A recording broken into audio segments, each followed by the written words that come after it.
Hi, this is Rodriguez from Detroit. You listen to En Lefko. How do you do? Bonjour. Alvaristo.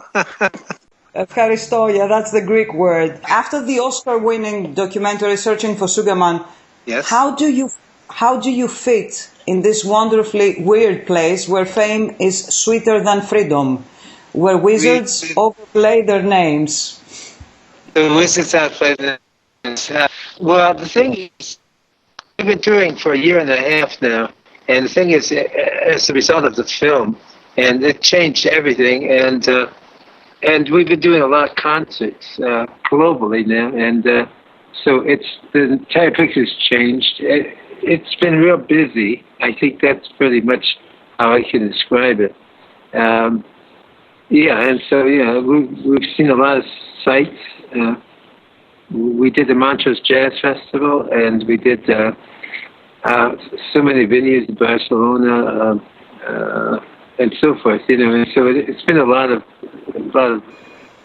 activity. It sounds a bit like hide and seek game. Like you choose to appear whenever you want to spend some time with people you don't know, and when you had enough, you conceal yourself back in your safe environment.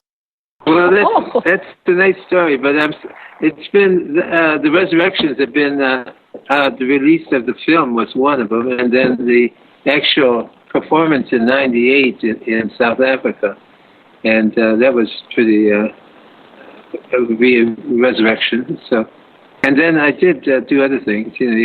What are the things that you're really enjoying as far as music is concerned? What do you really like to do? I enjoy playing, and I enjoy listening to other people's music as well. It's opened up for me globally, and I think that's what speaks to all of us as musicians, artists, and free spirits, in that now it's a global market, so we don't have to necessarily please the domestic market that we're in, each of us. And so, I think that's a clue. And they say, well, where you perform, you'll sell records. So that's another enlightening thing. And so it's been quite an education. You said, and I quote, "I'm not out working on houses and building sites now. I haven't done that in a few years, but I never left music entirely." Yes. Actually, I didn't always play music. I did leave it alone for some time too. Would you agree that everything comes to him who knows how to wait? I think. Well, the legend is patience. I think you have to. There's a lot of lulls in people's careers, and so that's I think something you have to get ready for. Almost, there's a lot of disappointments, a lot of criticism, and a lot of rejection in music, and so I think that kind of thing you've got to be ready for that as well. So you know how it goes. It's that kind of thing. Is music something you would exchange your life for? I mean, you love your daughters, and I suppose you had all the time in the world to watch them grow. Have you ever thought if things were different, would you have been blessed the same way? I think you're right. It's that hypothetical about what if type of thing. But I understand that. I think it would have been dramatically different. I think that the music field draws you in and it's late hours, a lot of distractions and things like that. So it's something to deal with. Yes. And so, you got to be keep your head on your shoulders. You measure for wealth by the things you can hold. You measure for love by the sweet things you are told. And you live in the past or a dream that you are in. And your selfishness is your cardinal sin. Yes. So if I were to ask you about the sex, drugs, and music, not just rock and roll, and drop some names like Jim Morrison, Hendrix, Kurt Cobain, the list is really endless. Yes. Is music just another way of overindulging? I guess you could say somewhat that music can be called an addiction. I think it's heady and it's fast moving. I think those young bloods that you mentioned just now, and the rest that have passed, rest in peace, I think it comes a lot at once, and the thing is, and if the introduction of any kind of drugs, certainly, hallucinatories or the rest of those things, it can really throw you off. One of my favorite American authors once wrote, It's like the gourmet that Ching told me about, who gave up everything, traveled thousands of miles and spent his last dime to get to the highest lamaserie in the Himalayas to taste the dish he had longed for his whole life, Tibetan peach pie.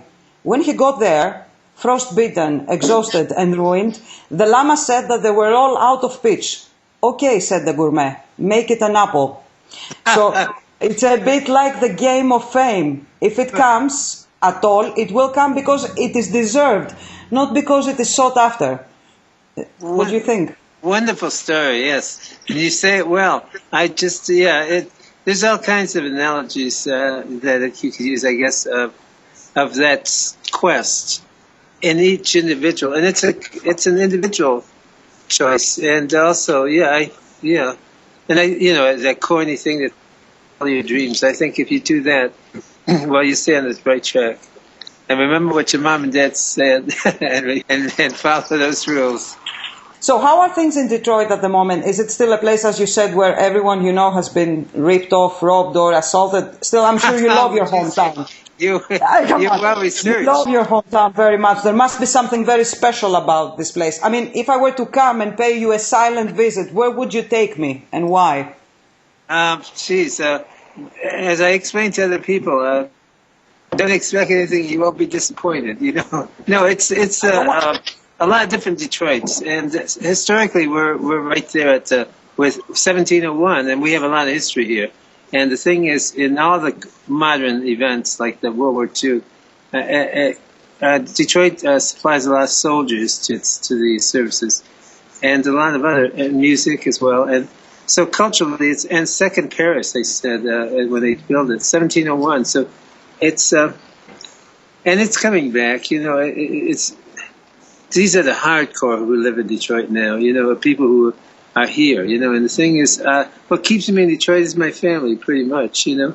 And that's my last question. Well, because this, what? Well, till I see you again. Thank you so much for the opportunity to interview. Wait.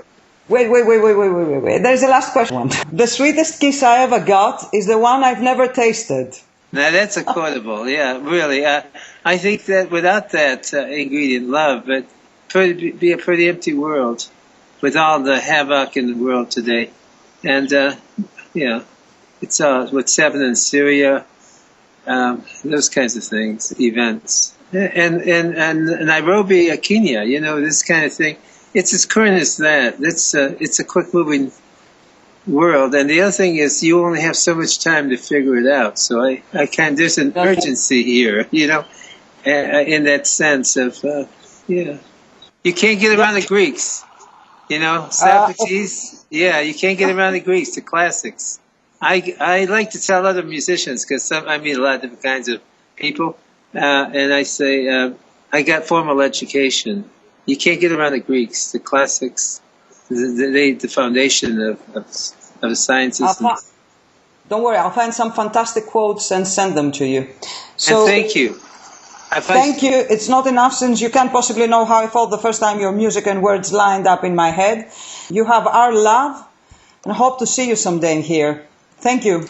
Thank you.